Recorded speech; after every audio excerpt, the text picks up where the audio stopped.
Let's go to Dan Brouillette right now, the former U.S. Secretary of Energy under President Trump. Secretary, always great having you. We still don't know what the Saudis are going to do on the oil production front. Obviously, we have pressed the Saudis to produce a little more. Now the administration is telegraphing, or I don't know if they're telegraphing what the Saudis have telegraphed to them, that won't be forthcoming. What do you make of that?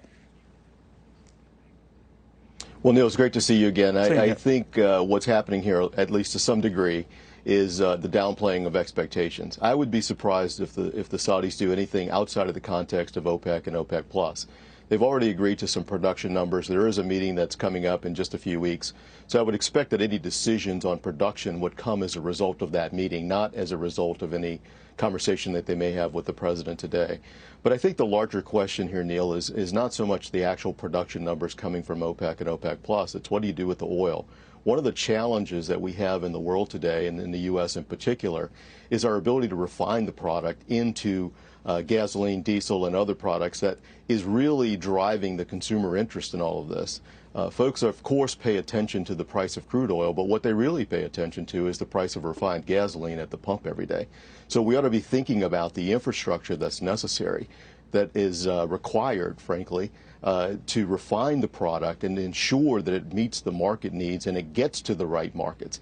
If I were to suggest a course of action for the president, for the administration today, it would be to focus on infrastructure here in the United States and ensure that we have what we need. You know, it's interesting. Today's rise in oil prices notwithstanding, Secretary, I think we're up a little north of $98 a barrel. We are kind of back to where we were before Russia invaded the Ukraine. And I'm wondering, everything that has sort of spiraled out of control, from the lift in those prices to gas prices to food prices for everything. But that part has slid a little bit. Again, today's gains notwithstanding, on the notion the economy is going to slow down. Yet reminders today, at least given strong retail sales numbers and strong Amazon sale numbers, you know, from their back-to-back Prime days, that might not be the case. The consumer could be still very, very strong. How do you see this whole supply-demand equation going?